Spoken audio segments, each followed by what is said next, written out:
कोठावा ऊपरा बाबा मोरवा रे बोलुए मोरवा बोलिया सुहावन हो लगुए मोरवा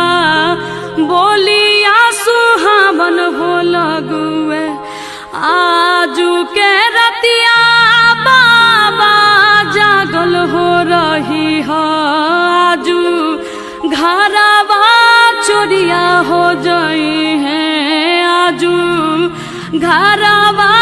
चोरिया हो जाई है सबर संपत्तिया बाबा बाची रे जाई है गौरा बेटी चोरिया हो जाई है गौरा बेटी चोरिया हो जाई है